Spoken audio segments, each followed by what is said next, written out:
பிரகாசமாயிருக்கும். உங்களுடைய வாழ்க்கை இப்ப இருக்கிற மாதிரி இருக்காது. அதை மட்டும் மனதில் வச்சுக்கோங்க. நீங்க மனதில் வச்சுக்க சொல்லி 2 கவிதைகளை உங்களுக்கு வாசிச்சு காட்டுறேன். ஒன்று வந்துட்டு பா. சிங்காரம் அவர்கள் எழுதினது, மனிதனால் தாங்க முடியாத துயரம் என்று சொல்வதற்கு எதுவுமே இல்லை. மனதை இழக்காத வரையில் நாம் எதையும் இழப்பதில்லை. இது பா. சிங்காரம் அவர்கள் எழுதினது. மனுஷனால தாங்க முடியாதுன்னு இந்த உலகத்தில் எதுவுமே இல்லைங்க. பெரிதினும் பெரிது கேள் அப்படிங்கிற தலைப்புல அவங்க பேசினாங்க இல்லையா? மனிதன் பெரிதினும் பெரிது கேட்டதனால மட்டும்தான் இந்த பூமியில இவ்வளவு மாற்றங்கள் நடந்திருக்கு, இவ்வளவு கண்டுபிடிப்புகள் நடந்திருக்கு. நடந்து போனா பத்தாதா, ஏன் சைக்கிள் வேணும்? நடந்து போனா பத்தாதா, ஏன் கார் வேணும்? ஏன் எங்கேயோ இருக்கிற ஆஸ்திரேலியாவுக்கும் அமெரிக்காவுக்கும் மனுஷன் போகணும்னு ஆசைப்பட்டான், ஏன் விமானத்தை கண்டுபிடிச்சான்? ஏன் நிலாவுக்கு போகணும்னு ஆசைப்பட்டு ராக்கெட்டை கண்டுபிடிச்சான்? இதெல்லாம் மனிதன் பெரிதினும் பெரிது கேட்டதுனாலதான். இது போதும்னு நினைச்சிருந்தான்னு வைங்களேன், நீங்க ஒரு 50 மார்க் 60 மார்க் வாங்குறீங்க, பாஸ் தானே, போதும் தானே. அது போதும்னு என்னைக்குமே நினைக்காதீங்க. 100 இருக்கு, 99 இருக்குது, 98 இருக்கு, அதை எய்ம் பண்ணுங்க. அப்பதான் ஜெயிக்க முடியும். நம்ம 50க்கு எய்ம் பண்ணணும்னு வைங்களேன், 40 45 சில சமயம் 30 ஃபெயில், முடிஞ்சிரும் வாழ்க்கை.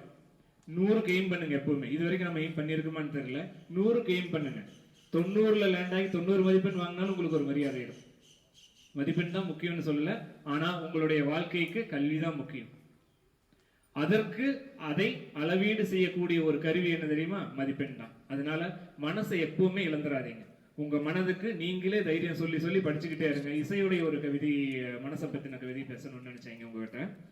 பிறப்பதற்கு முன் பள்ளி முடித்து கல்லூரிக்குள் நுழையும் ஒரு குழந்தை தொங்கிய முகத்துடன் சொன்னால் மனசு சரியில்லை சார்.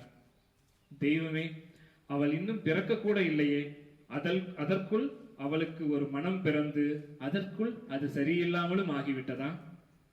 இது ஒரு கவிதை. இழக்கிறதுக்கு எதுவுமே இல்லை, மனசுதான். மனசு இருக்கிற வரைக்கும் நம்ம எதையுமே இழக்க வேண்டியது இல்லைன்னு ஒருத்தர் சொல்லியிருக்காரு. ஒருத்தர் இப்ப இருக்கிற குழந்தைகளோட மனசு அதற்குள்ள இழந்துடுறாங்களா அப்படின்னு வருத்தப்பட்டிருக்காரு. கவிஞர்களும் எழுத்தாளர்களும் எப்பவும் சமுதாயத்தை பத்தி சிந்திச்சுட்டே இருக்கக்கூடியவங்க. அவங்களுடைய சிந்தனையில இருக்கக்கூடிய இந்த ரெண்டுமே பேசுறது ஒண்ணுதான், மனசு. குழந்தைகளை நீங்க கவனிக்க வேண்டியது, இந்த காலகட்டத்தில் இருக்கிறவங்க கவனிக்க வேண்டியது, மனசை பத்திரமா பார்த்துக்கணும். இந்த உடம்பை பார்த்துக்கிறதுக்கு மருத்துவம் இருக்கு. லேசா காய்ச்சல்னாலும் ஊசி போட்டுக்கிறோம், மாத்திரை போட்டுக்கிறோம், சரி பண்ணிடுறோம்.